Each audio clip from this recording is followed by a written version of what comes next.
Selamat siang Bu Heni dan teman-teman.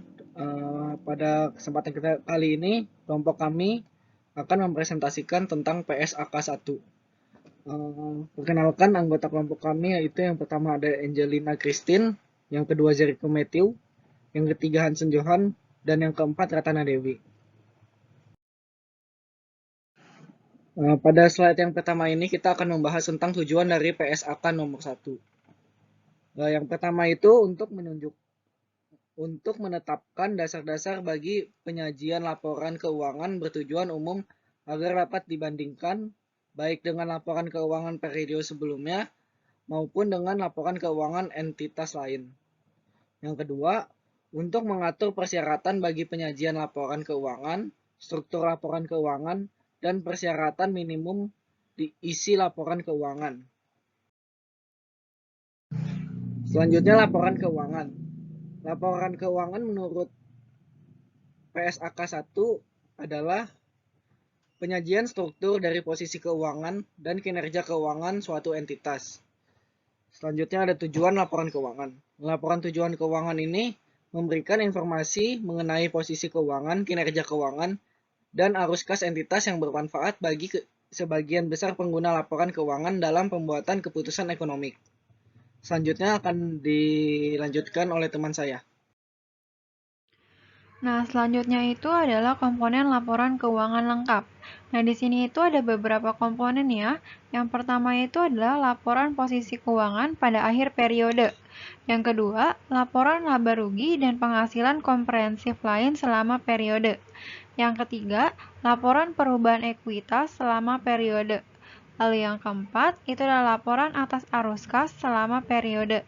Yang kelima, yaitu catatan atas laporan keuangan yang berisi ringkasan kebijakan akuntansi yang signifikan dan informasi penjelas lain.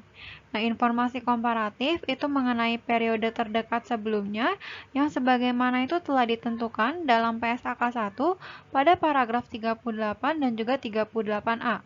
Dan yang terakhir itu laporan posisi keuangan pada awal periode komparatif sebelumnya yang disajikan ketika entitas menerapkan suatu kebijakan akuntansi secara retrospektif atau membuat penyajian kembali pos-pos laporan keuangan atau ketika entitas merelaksifikasi pos-pos dalam laporan keuangan sesuai dengan paragraf. Selanjutnya, karakteristik umum penyajian laporan keuangan. Di sini ada beberapa karakteristiknya. Yang pertama adalah penyajian secara wajar dan kepatuhan terhadap SAK. Laporan keuangan itu menyajikan secara wajar posisi keuangan, kinerja keuangan, dan juga arus kas entitas. Yang kedua, itu adalah kelangsungan usaha. Penyajian laporan keuangan itu harus disusun berdasar pada asumsi kelangsungan usaha. Yang ketiga, itulah dasar akrual.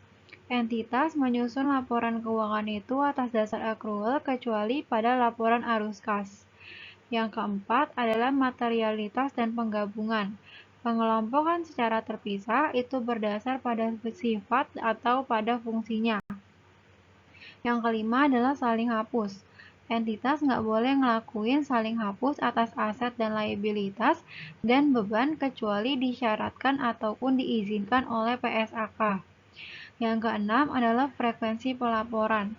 Entitas itu menyajikan laporan keuangan lengkap setidaknya secara tahunan. Yang ketujuh, informasi komparatif. Informasi kuantitatif itu diungkapkan secara komparatif dengan periode sebelumnya untuk seluruh jumlah yang dilaporkan dalam laporan keuangan periode berjalan kecuali dinyatakan lain oleh PSAK. Dan yang kedelapan, konsistensi penyajian. Penyajian dan klasifikasi pos-pos dalam laporan keuangan antar periode itu dilakukan secara konsisten.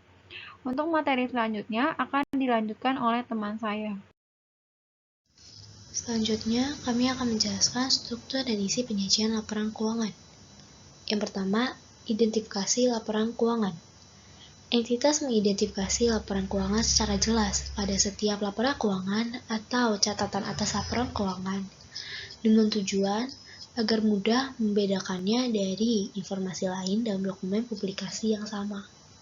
Yang kedua, laporan posisi keuangan atau neraca. Laporan posisi keuangan minimal mencakup penyajian berupa aset tetap, properti investasi, aset tidak berwujud, aset keuangan, investasi dengan menggunakan metode ekuitas, persediaan, kas dan setara kas, total aset yang diklasifikasikan sebagai aset yang dimiliki untuk dijual, piutang dagang, dan piutang lain. Ketiga, laporan laba rugi komprehensif. Entitas menyajikan seluruh hal yang berhubungan dengan penghasilan dan beban yang diakui dalam satu periode, di mana penyajian bisa dilakukan dalam dua bentuk. Yang pertama dalam bentuk satu laporan laba rugi komprehensif. Yang kedua dalam bentuk dua laporan. Dua laporan ini terdiri atas satu laporan yang menunjukkan komponen laba rugi atau laporan laba rugi terpisah. Dua, laporan yang dimulai dengan laba rugi dan menunjukkan komponen pendapatan komprehensif lain atau laporan laba rugi komprehensif. Keempat, laporan perubahan ekuitas. Entitas menyajikan laporan perubahan ekuitas yang menunjukkan satu total laba rugi komprehensif selama satu periode, yang menunjukkan total jumlah yang dapat diatribusikan kepada pemilik entitas induk dan kepada kepentingan dan pengendali dilakukan secara terpisah. 2. Untuk tiap komponen ekuitas, pengaruh penerapan retrospektif atau penyajian kembali secara retrospektif yang diakui sesuai dengan PSAK 25. PSAK 25 sendiri berisi tentang kebijakan akuntansi, perubahan estimasi akuntansi, dan kesalahan. Yang kelima atau yang terakhir, laporan arus kas. Informasi arus kas memberikan dasar bagi pengguna laporan keuangan untuk menilai kemampuan entitas dalam menghasilkan kas dan setara kas, dan kebutuhan entitas dalam menggunakan arus kas tersebut. Untuk slide selanjutnya akan dijelaskan oleh teman saya. Selanjutnya kami akan membahas tentang perbedaan PSAK nomor 1 tahun 2013 dan tahun 2009. Untuk hal yang pertama, kami akan membawakan tentang judul laporan. Pada tahun 2013, judul laporan PSAK satunya laporan laba rugi dan penghasilan komprehensif lain, sedangkan pada PSAK 2009 itu hanya laporan laba rugi komprehensif. Terus yang hal kedua tentang definisi. Pada tahun 2013 tidak memberikan definisi laba rugi, pemilik, penyesuaian reklasifikasi, total laba rugi komprehensif. Sedangkan di 2009 memberikan definisi laba rugi, pemilik, penyesuaian reklasifikasi, dan total laba rugi komprehensif. Untuk hal yang ketiga tentang informasi komparatif.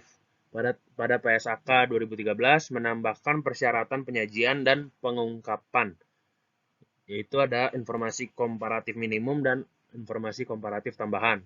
Sedangkan di PSAK 2009 tidak terdapat pengaturan tersebut. Selanjutnya, kelompok kami membahas tentang hal yang keempat, yaitu komponen laporan keuangan. Pada tahun 2013, PSAK ini berisi tentang laporan posisi keuangan, laporan laba rugi, dan penghasilan komprehensif lain, laporan perubahan ekuitas, laporan arus kas, catatan atas laporan keuangan, dan informasi komparatif. Sedangkan di PSAK 2009 hanya laporan posisi keuangan, laporan laba rugi komprehensif, laporan perubahan ekuitas, laporan arus kas, dan catatan atas laporan keuangan. Perbedaannya sih ada di informasi komparatif. Selanjutnya, hal yang terakhir yang membedakan adalah penyajian penghasilan komprehensif lain. Di 2013 disajikan berdasarkan kelompok. Yang pertama itu ada pos-pos yang akan direlaksifikasikan ke laba rugi. Yang kedua, pos-pos yang tidak akan direlaksifikasi ke laba rugi. Sedangkan di PSAK 2009 disajikan dalam kelompok penghasilan komprehensif lain. Sekian pembahasan dari kelompok kami. Maaf jika ada salah kata. Terima kasih untuk Bu Heni dan selamat beraktivitas.